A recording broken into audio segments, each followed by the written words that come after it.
أعوذ بالله من الشيطان الرجيم بسم الله الرحمن الرحيم الحمد لله الرحمن الرحيم إياك نستعين اهدنا الصراط المستقيم بسم الله الرحمن الرحيم الحمد لله رب العالمين وبه نستعين على أمور الدنيا والدين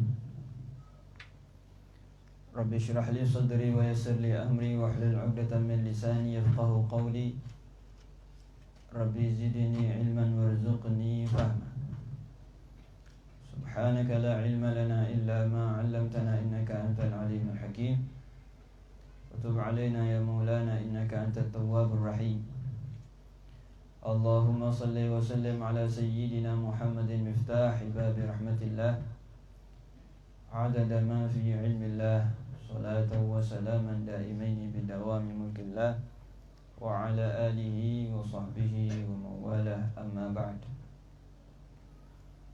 قال المؤلف رحمه الله تعالى ونفعنا به بعلومه في الدارين آمين وإذا عطست فاخفض بها صوتك واستر فمك وقل الحمد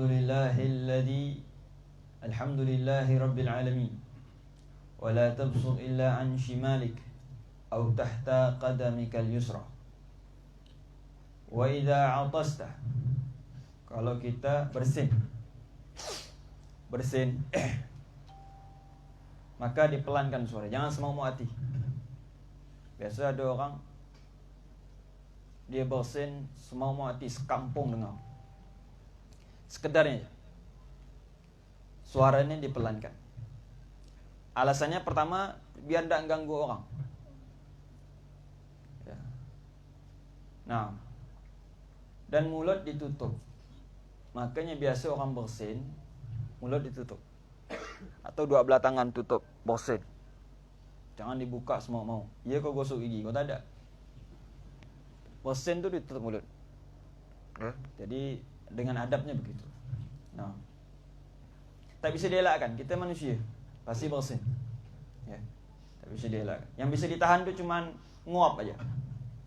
Kalau bersin justru kalau ditahan berair mata. Tapi kalau nguap bisa ditahan. Nguap tu wa ma tasa'aba nabiyyun qat. Nabi tidak pernah menguap. Nabi tak pernah nguap. Wa ma tasa'aba nabiyyun qat. Nabi tak pernah nguap ya. Karena orang nguap itu setan masuk. Setan masuk. Makin lebar dia buka mulut, makin banyak setan masuk. Sekedar aja nguap. Yang minggu lalu yang kemarin-kemarin kita bahas, kalau nguap itu ditutup pakai tangan kiri.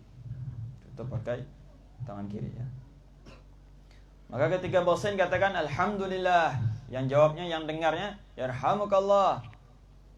Dia bersin ucapkan alhamdulillah. Yang jawab, yang mendengar mengatakan yarhamukallah. Doa. Lalu jawab lagi yang bersin yahdikumullah. Jawab lagi ya. Jadi saling berbalas doa. Saling berbalas doa ya. Maka kalau orang ngasih salam, waalaikumsalam. Jadi saling berbalas doa. Kalau ada orang titip salam, salam balik. Apa dalam Al-Quran, hal jazaa'ul ihsan illa al-ihsan. Kalau ada orang berbuat baik, balasannya baik. Balasannya baik. Orang ngasih salam, balas salam. Si duit, makasih, balas duit. Jadi yang baik dibalas baik. Begitu juga kita dengan Allah. Kita sesama manusia aja balik baik dibalas baik, apalagi sama Allah. Hal jazaa'ul ihsan illa al-ihsan. Baik dibalas baik. Nah, paling tak tu balas dengan doa lah. Paling tak dibalas dengan doa. Wala tabsuk illa an shimalik. Jangan berludah kecuali ke arah kiri. Kenapa ke arah kiri? Dikatakan karena kiri itu tempat setan. Tempat setan ganggu kita sebelah kiri. Kanan ni sering ada malaikat. Di kanan sering ada malaikat. Itu adab ya. Adab. Ahli tahajud itu air ludahnya tidak boleh diinjak. Maka kadang ulama itu kalau berludah mereka pakai tisu, simpan di situ sudah. Tidak sembarang, karena kalau ludahnya kita injak, nah itu ada hal kita nanti dapat. Mereka itu dimuliakan sampai air liurnya itu mereka buang tidak sembarangan. Orang soleh itu. Maka mereka tidak sembarangan berludah. Air ludahnya simpan di tisu.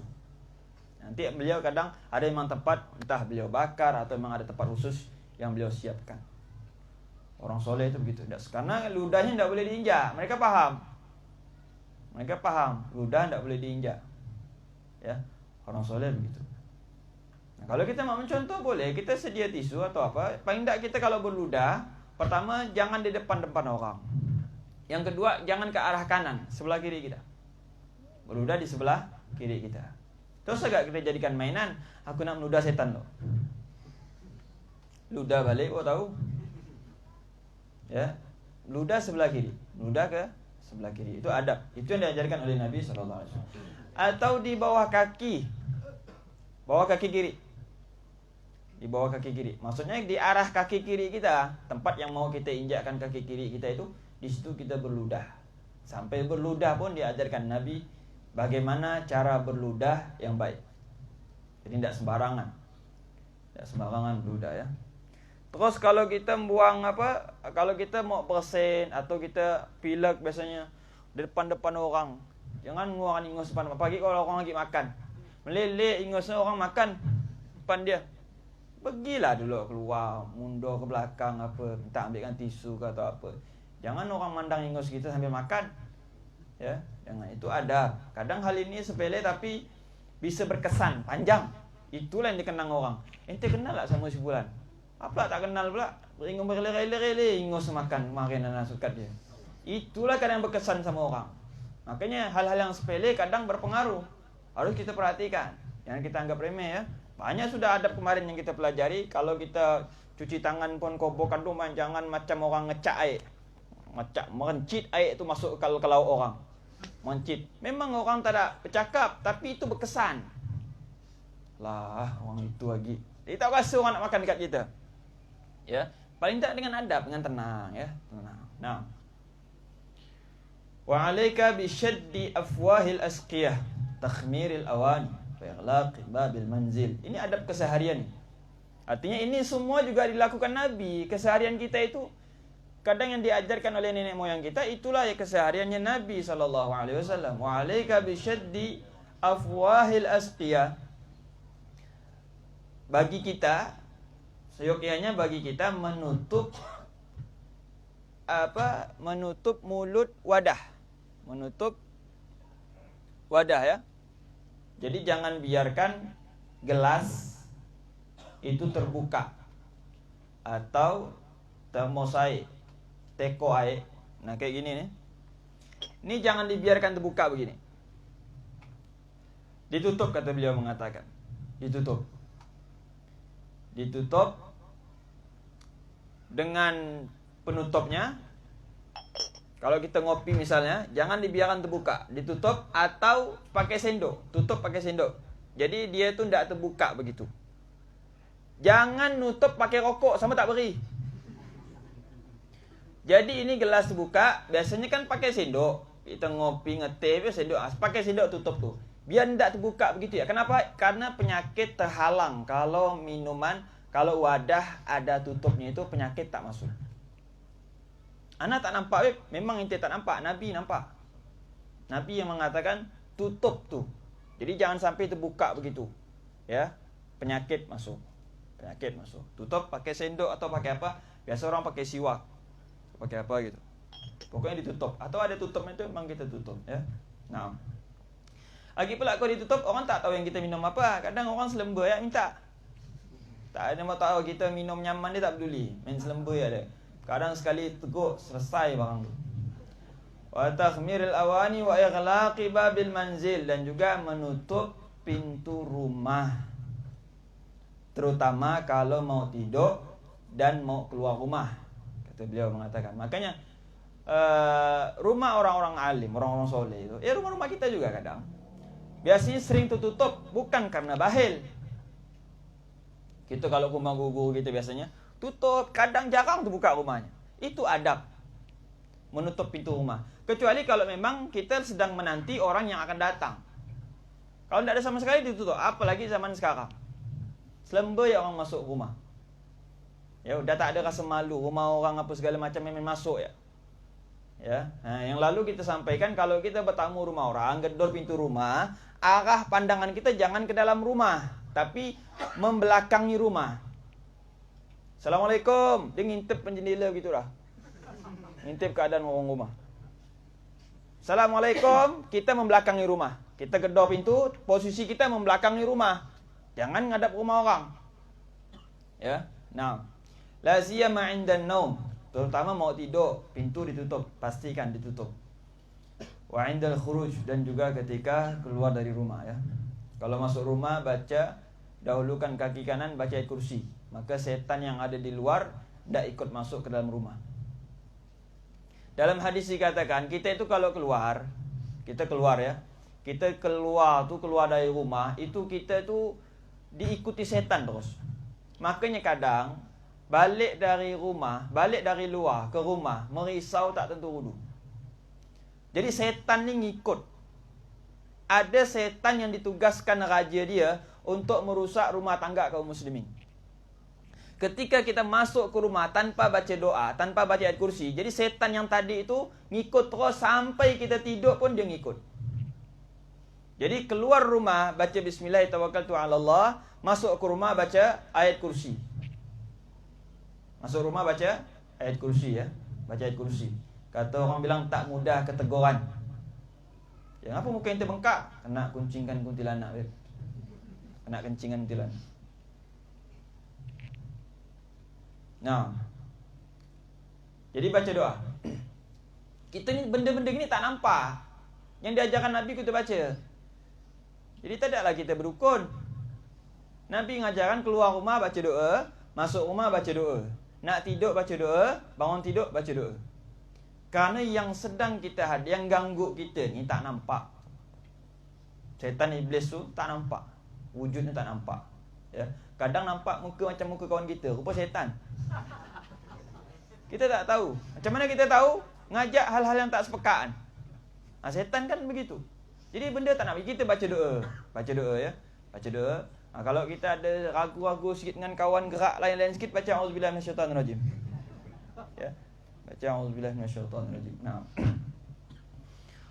Wala tanam hatta tudfi'a kulla narin fil bait min sirajin wa ghairihi. Jangan tidur kecuali kita pastikan. Makanya sunnah tidur tu lampu dimatikan. Nah, lampu dimatikan. Jadi tidak terang dia. Kalau zaman dulu kan pakai api. Ya, jadi pastikan dulu. Orang dulu tu pakai apa? Pakai lampu yang pakai minyak tanah tu, lampu minyak tanah tu. Begitu tu. Itu dimatikan dulu kalau tidur. Kenapa pula dimatikan? Pertama takut kalau kita listrik nanti konslet, kita lagi tidur tak sadar. Konslet, kita lagi tidur tak sadar. Atau lampu pakai itu tahu-tahu pecah, terbakar dia, lain hal rumah. Udahlah rumah belum lunas. Ya. Nah, ini adab Nabi. Sederhana sebenarnya, lagi pula hemat juga. Nah, tidur pastikan lampu-lampu dimatikan. Lampu dalam rumah, lampu teras biarlah hidup. Kalau mati, lenyap barang kita. Lampu dicuri orang sekarang. Ya. Dah tak mandang lagi dah. Tak ada yang nak diambil lagi dah. Lampu teras rumah hidup kan. Lampu kamar matikan. Kamar matikan. Lampu dapur yang tak penting, ruangan-ruangan yang tak penting matikan untuk menghemat. Itu berlaku dari zaman dulu. Nabi begitu rumahnya. Ya, suasana rumah Nabi begitu. Kalau nak tidur beliau matikan.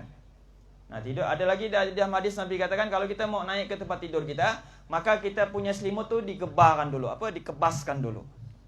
Jadi selimut dikebaskan dulu. Pertama biar tak berdebu, kedua berisi panjang lagi melingkar di dalam selimut. Mana kita tahu? Apa lagi ini musim banjir? Rumah ular banjir. Naik rumah-rumah kita. Jadi kalau nak tidur, selimut kita pastikan kita kebas dulu. Itu sunnah Nabi. Ya, sunnah Nabi. Nak naik ke tempat tidur, kaki cuci. Cuci kaki. Biar tak minyang kalau orang bilang. Itu semua ajaran Nabi. Jadi rumah tangga Nabi ya begitulah. Ya, kebaskan, itu baru kita tidur. Itu kok dalam kamar ya. Wala tanam, jangan tidur kecuali sudah kita matikan semua lampu. Sudah kita matikan semua lampu ya. Ana takut beb kalau gelap beb. Takut hantu. Itulah hidup tak pernah beribadah. Baca doa. Jadi pikiran kalau gelap tu memandang hantu terus. Ya, masa hantu sama hantu takut? Nak tidur baca doa. Nak tidur baca doa, ngambil sunnah Nabi, matikan lampu dah tidur. Lagi pula tidur pun lebih nyaman. Tidur lebih nyenyak. Ya. Mati lampu tidur lebih nyenyak. Lebih nyenyak tidur. Wa idza asbaha al-ina'u maksyufan aw as-siqa' maftuhan fala tashrabil ma' alladhi fihi. Beliau katakan kalau seumpama ada gelas yang terbuka, gelas terbuka, teko terbuka, jangan minum air yang di situ tu. Jangan dipinum air. Wala tasta'milhu illa fi mastu'mila fihi al-ma' al-mutanajjis wa huwa tahir walakin fi isti'mali khatar. Di dalam menggunakan itu bahaya, kata beliau mengatakan. Bahaya. Kalau ada air terbuka, wadah gelas terbuka, misal kita di dapur biasanya, nengok ada gelas terbuka, terus ada air. Jangan main minum. Jangan main minum. Saya ingat dulu waktu belajar di pondok. Mungkin kawan-kawan yang sekamar sama saya tahu ceritanya. Ada kawan tak boleh nengok air terletak di tala sama dia. Tak bertanya, tak apa, minta sal tala. Tahulah budak-budak. Kita ni udahlah jarang-jarang duduk ngumpul. Asal dia datang, lenyap benda. Budak tak sengaja, nuanglah air, tertumpah garam, tersiram garam, turah garam dalam air. Kodak budak. Datanglah wali Allah satu ni. La salam wala kalam, duduk terus ditegur. Jadi air yang sudah terbuka, itu tidak dianjurkan langsung kita minum. Tidak dianjurkan langsung dipinum. Jadi kalau air itu terbuka, jangan dipinum karena dengan meminum itu bahaya. Takutnya ada penyakit. Ya, takut ada penyakit. Makanya jangan sampai terbuka. Pastikan. Kalau kita nak keluar rumah misalnya, kita sterilkan dulu. Lihat keadaan dapur kita gimana. Mungkin ada gas yang belum dimatikan. Mungkin ada kompor yang masih hidup. Mungkin ada air yang masih dijerang. Mungkin ada listrik yang masih hidup pagi-pagi buta. Lagi pula biaya mahal sekarang, maklumlah. Ya, tak boleh salah sikit, mahal jadi naik semua. Matikan sterilkan pun kita keluar bekerja cek duit. Jadi balik rumah dah enak dah kita. Ya, jadi begitu Nabi mengajarkan kita sehingga semuanya itu genah. Semuanya genah. Apalagi kalau balik rumah dah ada belauk, bini dah masak, lauk letak di atas meja, tinggal makan, habis itu tidur. Naam. Walakin fi isti'malihi khatar. Wa qad dzakara Syekh Ibn al-Arabi. Ada seorang syekh, seorang ulama besar Ibn Arabi, termasuk kibarus sufiyah, termasuk pembesar ahli tasawuf, orang alim. Beliau mengatakan, Ibn Arabi terkenal ya. Beliau mengatakan, "Inna fi sana laila mubhama tanzilu fiha al-adwa." Dalam setahun ada satu malam yang tidak diketahui.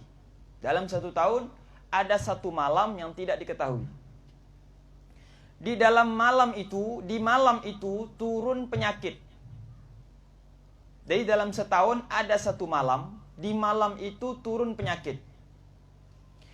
Fala tusadif ina'an maksyufan wala siqa'an mamlu'an illa dakhalathu.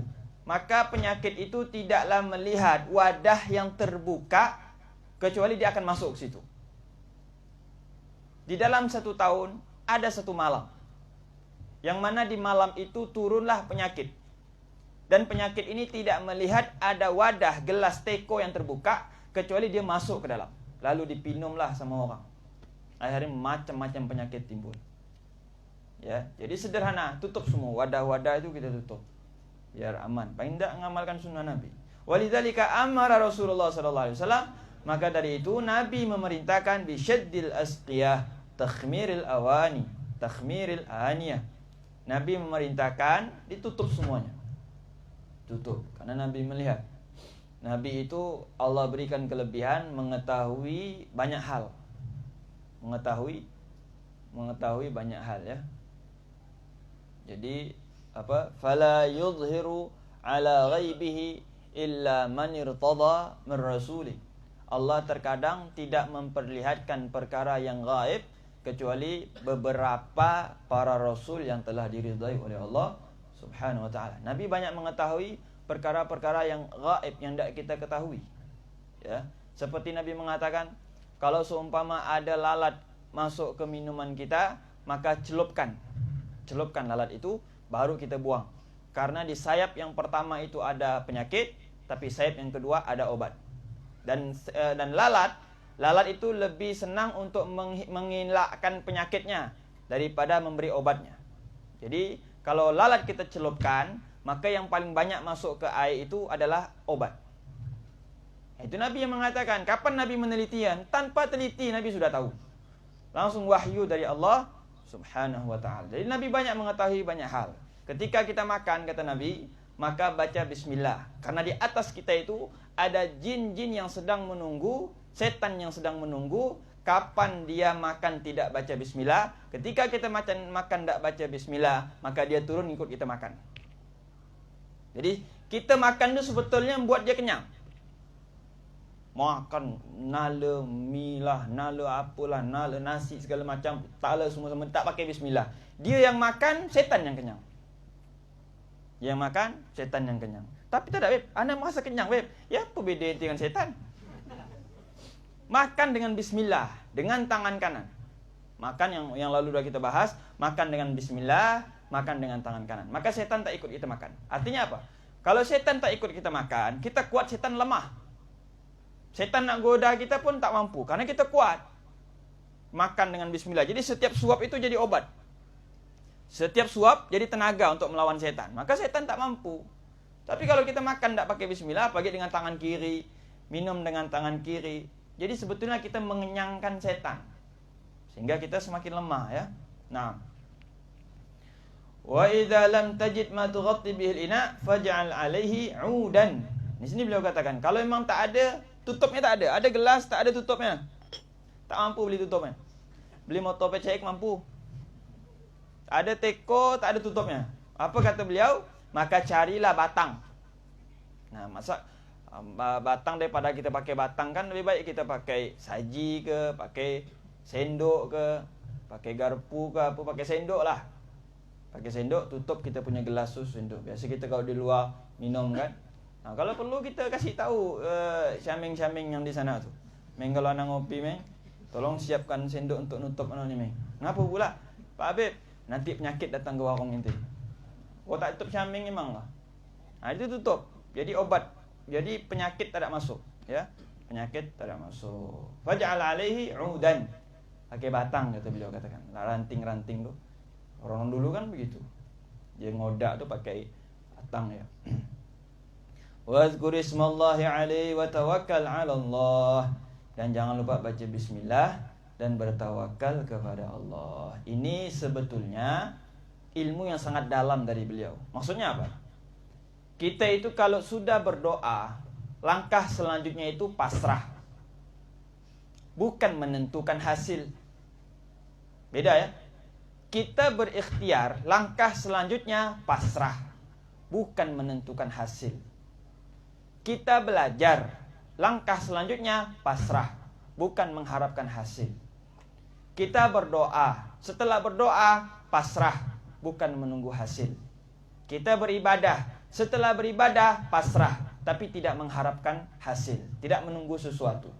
Yang harus kita lakukan setelah beribadah dan berdoa, bukan menunggu, tapi pasrah, berserah kepada Allah. Allah mau kita sembuhkan dari penyakit, alhamdulillah. Allah kasih kita penyakit, kita sabar dengan ujian Allah. Tawakal kepada Allah. Jadi kita tidak merasa doa kita sia-sia. Kita tidak merasa ibadah kita sia-sia. Karena memang tidak menuntut sesuatu kepada Allah. Tidak menuntut Allah untuk selalu menjaga kita. Tidak menuntut Allah untuk selalu memperbaiki kita. Jadi tidak ada sesuatu yang kita atur kepada Allah itu enggak. Ya Allah, saya ini solat, tapi tolong ya, saya punya rezeki dilancarkan. Ya Allah, saya ini mau belajar, tapi tolong ya, anak ini lagi ada utang, lunaskan utang anak. Enggak usah. Kita beribadah, berbuat baik, dibalas dengan tawakal kepada Allah. Yakin saja Allah akan menentukan yang terbaik untuk kita. Yakin saja Allah akan menempatkan yang terbaik untuk kita, karena Allah yang menamai dirinya. Allah yang menyatakan dalam Al-Quran, hasbunallah ni'mal wakil. Sebaik-baiknya zat yang kita serahkan urusan kita kepadanya, dialah Allah. Sebaik-baiknya zat yang kita serahkan urusan kita kepada Allah, dialah Allah. Ya, dialah Allah. Jadi tidak perlu kita pusing lagi. Yang penting kita sudah berdoa sesuai yang diajarkan oleh Allah, beribadah sesuai yang diajarkan oleh Rasulullah. Keseharian kita banyak mengikuti apa yang dilakukan oleh Rasulullah sallallahu alaihi wasallam. Innallaha yuhibbul mutawakkilin. Karena Allah menyenangi orang yang bertawakal. Bertawakal. Tawakal ni pun Jangan nggak salah bawa. Kadang ada orang meminta tawakal ya, tak ada ikhtiar sama sekali. Kenapa ente tak bekerja? Tawakal ala Allah. Tak belajar ente malam Rabu. Ikhtiar baru tawakal. Seorang sahabat datang ke Masjid Nabawi, Nabi sedang sama sahabat, dia pakai onta. Datang Nabi tanya, kau pakai apa kesini? Pakai onta wahai Rasulullah. Mana ontamu? Di depan. Nanti tak ada ikat? Tak ada. Tawakal kepada Allah. Nabi bilang, ikat dulu baru tawakal.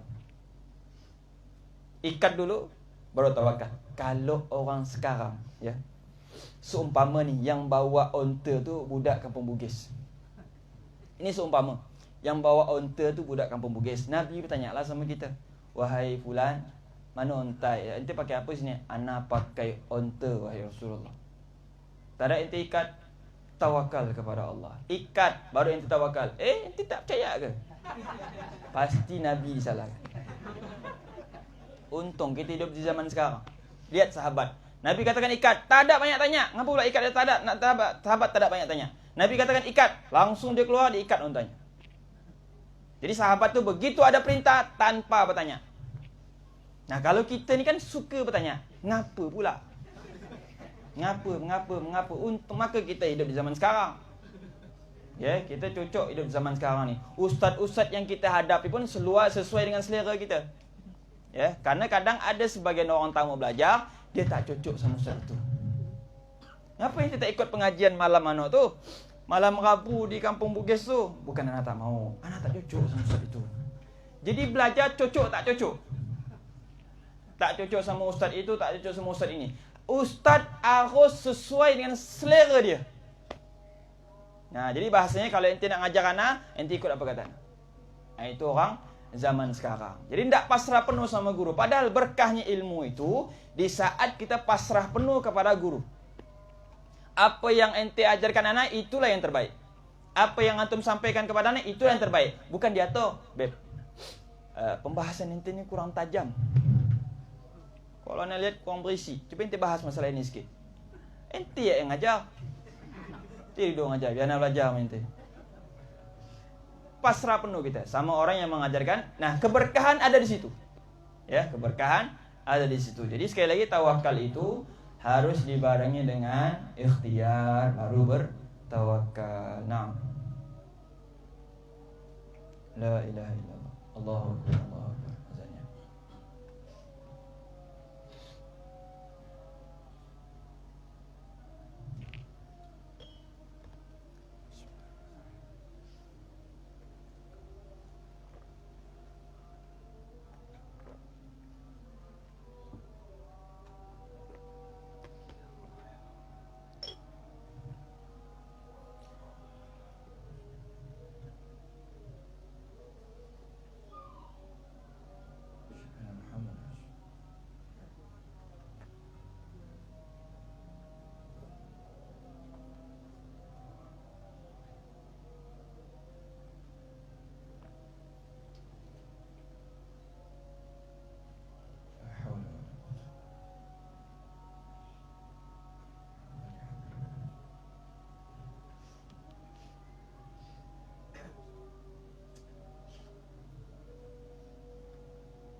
La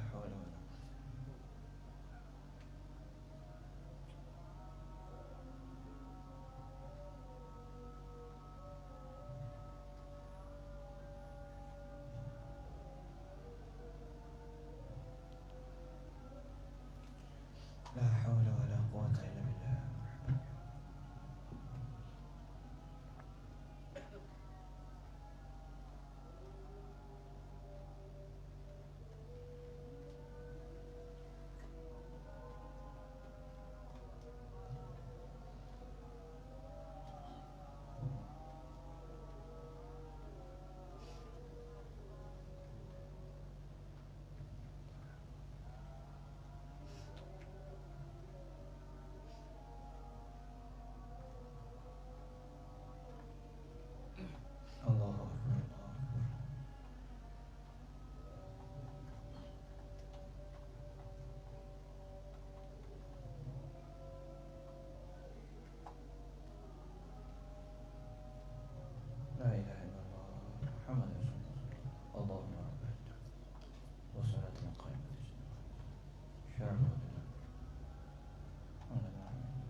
Bismillahirrahmanirrahim. Wa 'alaika bitulil mukthi wa kasratil julusi fil masjid bi niyyatil i'tikaf. Fa innal masajida buyutullahi wa ahabbul biqa'i ilaih.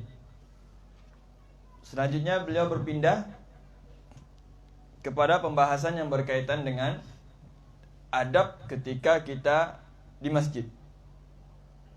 Kalau tadi kemarin adab keseharian kita ketika kita di rumah atau di luar rumah, ketika sedang berkumpul sama orang atau sendirian, ketika sedang bersih-bersih dan seterusnya, maka sekarang mulai masuk ke arah ibadah. Ya. Beliau mengatakan, seyogyanya bagi kita sering-sering duduk ke masjid. Duduk orang dulu di masjid dengan duduk orang sekarang di masjid ada sedikit perbedaan. Orang dulu duduk di masjid pasti kalau tidak berzikir belajar. Orang sekarang duduk di masjid antara dua, kalau tak ada numpang liur atau berbual-bual supaya sejuk AC di masjid. Nah, kalau seumpama kita datang ke masjid untuk belajar, untuk berzikir, tentu langkah kita itu menuju masjid itu sudah tercatat pahala. Apalagi kalau sampai masjid. Apalagi kalau sampai masjid. Maka jangan ke masjid niat cuma untuk tidur ya. Niat untuk berzikir, niat untuk belajar. Kalau udah tertidur, ya alhamdulillah, mau dia apa kan? Ngantuk. Niat tadi anak pengen nak belajar memang. Cuma begitu sampai masjid, AC itu macam lemari. Dia nyemprot anak tu langsung dah, jalan dah. Nah itu mau dia apa kan lah, kita tak mampu. Nyaman tidur. Udahlah, yang penting niat kita pergi untuk belajar. Niat pergi, maka ketika masuk masjid, kita niat iktikaf. Niat iktikaf ni tak repot, gampang. Niat saja, aku niat iktikaf di masjid selama aku duduk di masjid. Aku niat iktikaf di masjid ini atau karena Allah.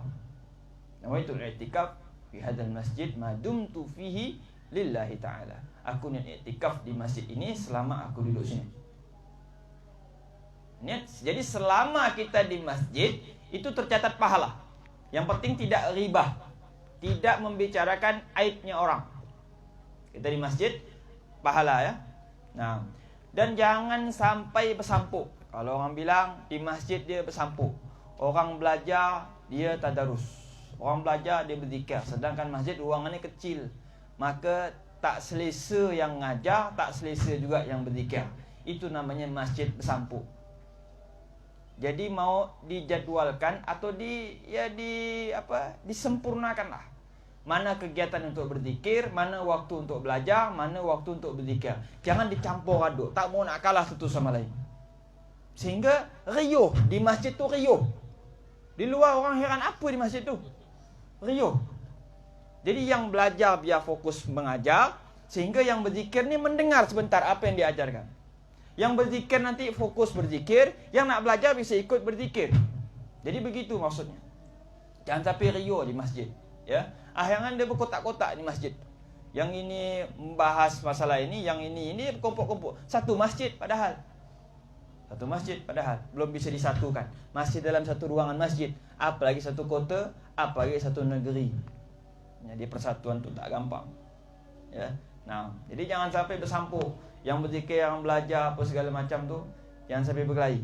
Nanti yang ketawa yang tak belajar. Untung aku tak ke masjid. Kalau aku ke masjid pun aku ikut melebau orang itu kata dia. Jadi yang tak ke masjid bersyukur ujung-ujung. Ya, justru kita buat mereka itu iri. Kita buat mereka iri. Ya Allah, nyesal aku tak ke masjid. Rupa ada bagi nasi Abu Mumtaz. Jumpa aku ke masjid. Ya. Jadi buatlah orang itu menyesal ketika tidak melakukan kebaikan, ya. Ketika tidak melakukan kebaikan. Nah, wa qala alaihi salatu wasalam, al-masjidu baitu kulli taqiyyin. Masjid itu adalah rumah setiap orang yang bertakwa. Inna awwala baitin wudi'a lin-nasi lalladzi bi Bakkata mubarakan wa hudan lil alamin. Pertama rumah yang didirikan untuk ibadah di muka bumi ini adalah Bakkah, Ka'bah. Makkah, Bakkah. Kalau bahasa Qurannya Bakkah. Ya, karena semuanya itu mengelilinginya, semuanya mengelilingi Ka'bah itu. Nah, waqad qala alaihi salatu wasallam, al-masjid baitu kulli taqiyyin. Qala alaihi salatu wasallam, idza ra'aitum rajulan ya'tadi al-masjid fashhadu lahu al-iman. Kalau engkau melihat ada orang sering ke masjid, saksikanlah dia itu orang yang beriman. Dia orang yang beriman. Nah, innama ya'muru masajidallahi man amana billahi wal yawmil akhir. Orang yang memakmurkan rumah Allah hanya orang yang beriman kepada Allah dan hari akhir. Maksud hari akhir itu dia tahu setelah kehidupan dunia ada kehidupan akhirat. Wajib kita mengimani hari akhir. Setelah kehidupan kita di dunia ini, kita akan berpindah ke alam akhirat. Alam akhirat itu adalah alam seseorang yang ketika di dunia berbuat baik, maka dia menikmati hasil kebaikannya. Di akhirat ketika orang di dunia berbuat jahat, maka dia menerima balasan dari kejahatan. Itu alam akhirat. Ya, dan itu pasti akan dihuni oleh setiap manusia. Tidak ada manusia yang tidak memasuki alam akhirat, itu tidak ada. Manusia, semua manusia, jin dan manusia pasti akan mengalami yang namanya alam akhirat. Pasti akan berada di sana. Karena setiap perbuatan yang baik akan dibalas baik, dan yang buruk akan dibalas buruk. Nanti di alam akhirat ya. Jadi wajib untuk mengimani alam akhirat. Nah, wa'duhu alaihi salatu wassalam bis-sab'a alladhina yudhilluhumullahu bidhilli 'arsyihi yawma la dhilla illa dhilluh, rajulun qalbuhu mu'allaqun bil masjid idza kharaja minhu hatta ya'uda ilaih. Nabi mengatakan ada 7 golongan yang mendapatkan naungan di hari kiamat. Di hari tidak ada naungan kecuali naungan Allah. Naungan itu tempat berteduh. Nanti di hari kiamat ketika dibangkitkan dari kuburan, manusia itu kepanasan. Ada orang yang tenggelam dengan keringat dia. Ada orang keringatnya sampai lutut, ada sampai mata kaki, ada sampai pusat, ada sampai tenggelam dengan keringat, tergantung amal masing-masing. Nah, ada orang di hari kiamat mereka tidak kepanasan. Tidak kepanasan karena mendapatkan naungan dari Allah. Mendapatkan. Nah, di antaranya itu, di antara 7 orang itu, yaitu seorang lelaki yang hatinya itu selalu terhubung ke masjid. Selalu terhubung ke masjid. Hatinya, bukan hanya badannya. Kalau badan cuma selalu standby di masjid, tapi hati di kemana-mana, tak guna. Yang dimasukkan Nabi itu adalah hatinya yang selalu terhubung ke masjid. Pengen terus nak ke masjid, ya, pengen terus nak ke masjid. Nah, biasa kita lihat masjidnya orang tua yang ramai. Orang tua yang ramai. Jadi bahasanya, ialah dia kan dah dekat dengan mati kata dia. Orang tua yang ramai. Padahal Nabi mengatakan apa? Syabun, seorang pemuda, nasya'a fi ibadatillah, tumbuh besar dalam ibadah kepada Allah. Pemuda, bukan orang tua. Pemuda ya. Karena yang paling pengaruh ni bila yang ramai-ramai orang muda semua. Orang tua berapa orang enggak? Kalau dah pemuda yang bergerak, yang lain tu pasti ngikut. Yang muda-muda ni lah. Maka target utama setan tu budak-budak muda. Lihat, rambut yang macam bohong-bohong kakak tua apa semua, kata-kata orang muda, mana ada orang tua? Dia yang mau dirosak tu orang muda memang. Nah, kalau dah muda rosak, setan biar masa tua dia makin parah. Setan tu pandai. Dari muda tu lah orang dia kacau. Kalau dah muda dia kacau, tua dia lebih kacau. Ya. Setan. Jadi yang usia muda itulah yang sangat dipengaruhi oleh setan. Nah, maka yang budak-budak hijrah yang muda-muda tu luar biasa memang. Apa lagi budak Pontianak. Kalau dia bisa hijrah, dia masih melingak-melingak gerak, dia hijrah, itu luar biasa. Maka kalau dia duduk di majlis, buat dia nyaman. Jangan di sana dia, besok tak muncul lagi. Buatlah suasana di majlis itu nyaman untuk mereka. Karena mereka daripada ngambil hiburan di pasar sana, daripada ngambil hiburan di tempat-tempat tak sepekaan, biar ada terhibur di majlis. Sampaikan kajian yang membuat mereka betah di majlis. Jangan kita seramkan terus, merinding dia masuk ke majlis. Ujung-ujungnya cari tempat lain. Dia ni udahlah sumpek di rumah, beban hutang banyak, apa masalah banyak, duduk majlis pengen nak tenangkan hati. Sampai ke majlis serana tak turudu. Akhirnya dia cari tempat lain. Ketemulah si bro-bro dia ni yang tak sepekaan lagi. Ujung-ujung dah keparit lagi. Maka ketika ada yang udah mulai-mulai nak hijrah tu, senangkan dia dengan majlis. Senangkan dia dengan kebaikan supaya dia betah dengan majlis, ya. Supaya betah dengan majlis. Nah, Walakin 'alaika halul julus fi bil adab wal ihtiram. Yang paling penting di masjid itu harus beradab, di masjid. Tak boleh terpakai kaung ya. Kalaupun ketawa sekedarnya aja. Sekedar. Yang kakak-kakak di masjid. Ada adabnya masjid itu. Ada adab. Ya, beribu malaikat dalam masjid tu. Beribu malaikat. Makanya heran kalau ada orang bisa nyuri duit tok masjid. Mana perasaan dia? Nyuri duit tok masjid. Duit tok masjid dicuri sama dia. Beribu malaikat yang mandang. Helm ustaz nak curi. Dah lah, nanti curhat pula. Wal imsak an fudulil kalam. Nah, jangan terlalu banyak bercakap di masjid. Dengarkan pengajian, ikut orang berzikir. Dengarkan pengajian. Nah, fadlan 'anil mahdzuri minhu wal haram. Kalau ucapan yang tak layak saja tak boleh diucapkan di masjid, apalagi ucapan yang haram. Tak boleh ya. Kita diam je di masjid tu, diam saja, pahala. Dapat pahala. Karena niat iktikaf tadi. Diam aja di masjid. Zikir atau memikirkan yang baik. Ingat dosa, malu kepada Allah. Nah, itu pahala selama kita diam itu. Apalagi kalau baca Quran, istighfar. Ya, nah. Wala tashtaghil fil masjid illa bil ibadati faqat. Jangan sibuk di masjid kecuali dengan hal-hal yang berkaitan dengan ibadah. Karena bertafakur yang baik itu juga ibadah, ada pahalanya.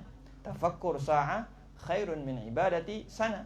Berfikir yang bisa membuat kita sadar akan dosa, berfikir yang membuat kita bisa bersyukur, berfikir yang bisa membuat kita rajin beribadah, berfikir yang bisa membuat kita rendah hati, berfikir yang ke arah yang baik itu lebih baik daripada beribadah 1 tahun tapi ibadah membuat kita sombong. Ibadah membuat kita lupa diri. Ibadah membuat kita membanding-bandingkan orang. Nah, itu tak guna kalau ibadah begitu. Dia itu jauh lebih baik kita itu apa? Bertafakur ya. Nah, wala tashtaghil bil mauli annahu lan yubna illa liyu'badallahu fihi. Karena masjid itu tidak didirikan kecuali untuk disembah Allah di dalamnya. Nah, qala ta'ala fi buyutin adzinallahu an turfa'a wa yuzkara fiha ismuhu wallahu yarzuqu man yasha'u bighairi hisab. Di rumah-rumah Allah ya yang menamakan masjid itu rumah Allah. Baitullah. Rumahnya Allah. Tapi Allah tidak ada di situ. Allah bukan bertempat. Allah tidak bertempat di masjid. Kita harus perhatikan di dalam tauhid diajarkan bahwa Allah tidak bertempat pada sesuatu. Tidak boleh kita meyakini Allah bersemayam di sini. Allah bertempat di sini. Allah tidak bertempat. Allah tidak bertempat dan Allah tidak memiliki waktu. Karena Allah yang menciptakan waktu, Allah juga yang menciptakan tempat. Jadi Allah tidak bertempat. Masjid itu adalah rumah Allah. Dikatakan rumah Allah karena disitulah orang pada umumnya yang ingat kepada Allah. Simbol kita itu untuk beribadah kepada Allah ya di masjid. Dan memang ada khususiyah tertentu beribadah di masjid daripada beribadah di tempat lain. Allah itu ada di mana-mana. Wa huwa ma'akum aina ma kuntum. Allah selalu bersama kalian dimanapun kalian berada ya. Nah, la ilaha illallah. Wa idza dakhalta al-masjid faqaddim rijlakal yumna. Ini adab kita ke masjid, maka dahulukan kaki kanan. Baca doa masjid, bismillahi Allahumma ighfir li dhunubi waftah li abwaba rahmatik. Allahumma ighfir li dhunubi waftah li abwaba. Nampak tak pernah ke masjid? Tak ada yang hafal tu. Allahumma ighfir li dhunubi waftah li abwaba rahmatik wa la tajid hatta tusalli rak'atain. Masalah tahiyatul masjid. Kita kalau masuk masjid, jangan duduk kecuali solat 2 rakaat. Kalau tidak memungkinkan untuk tahiyatul masjid, kita duduk terduduk, baca tasbih 4 kali. Subhanallah walhamdulillah la ilaha illallah Allahu akbar. Subhanallah walhamdulillah la ilaha illallah Allahu akbar. Itu ganti tahiyatul masjid. Maka terkadang kalau kita ada ngelihat orang masuk masjid, dia tak ada solat, jangan langsung kita salahkan. Jangan itu, dia tak solat tahiyatul masjid. Ya, jangan langsung. Mungkin ada hal lain atau apa tidak memungkinkan dia biasa ganti dengan tasbih. Diganti dengan tasbih ya. Mungkin sini ada kali. Nah, Beliau katakan, fa in lam tatamakkan. Kalau memang tidak memungkinkan, maka baca subhanallah walhamdulillah wala ilaha illallah Allahu akbar 4 kali. Subhanallah alhamdulillah wala ilaha illallah Allahu akbar 4 kali. Kalau kita masuk pas solat Jumat, kalau seumpama orang lagi azan, kita berdiri sampai selesai azan baru solat. Saya ulangi, kalau kita masuk masjid pas hari Jumat, orang lagi azan, jangan solat dulu. Dengarkan dulu azan. Sampai selesai azan, baru solat. Nah, kalau kita masuk masjid, khatib lagi khutbah, boleh solat 2 rakaat, tapi dipercepat. Jangan diperlambat. Ya, dipercepat ya. Percepat solat. Supaya kita bisa dengar khutbah. Mudah-mudahan nanti ada nih adab khutbah. Kalau seumpama kita nanti jadi khatib, mana enggak kita tahu? Kita jadi khatib nanti ada adab khutbah. Dosa terlalu panjang, jangan membuat orang tersendu-sendu tertidur. Udahlah, orang hari Jumat berjuang nak melawan ngantuk, dia berkhutbah mendukung orang tu untuk tidur. Terus senyap semua jemaah masjid. Jadi ada adabnya khutbah tu ya, supaya orang tak tambah tidur di masjid. La ilaha illallah. Jadi kalau kita tidak tahiyatul masjid, maka kita baca tasbih. Tapi lebih afdal tahiyatul masjid. Begitu masuk masjid, usolli sunnat tahiyatul masjid, rakaatin lillahi ta'ala, Allahu akbar, 2 rakaat. Tahiyatul masjid. Tahiyah itu artinya penghormatan. Jadi kita menghormati masjid. Memasuki masjid, sebelum duduk, maka solat tahiyatul masjid. Wa idza kharajta minhu faqaddim rijlakal yusra wa qul ma taqaddam. Kalau kita keluar dari masjid, maka dahulukan kaki yang kiri. Kebalikan itu. Kalau kita masuk WC ya. WC kan masuk kaki kiri, keluar kaki kanan. Kalau masjid, masuk kaki kanan, keluar kaki kiri. Keluar kaki kiri ya. Nah, Allahumma ighfir li dzunubi waftah li abwaaba rahmatik kalau masuk. Kalau keluar, Allahumma ighfir li dzunubi waftah li abwaaba fadlik. Diganti fadlik saja. Ganti fadlik. Dengan kalau yang masuk baca rahmatik, kalau keluar fadlik. Allahumma ighfir li dzunubi waftah li abwaaba rahmatik. Ketika masuk, Allahumma ighfir li dzunubi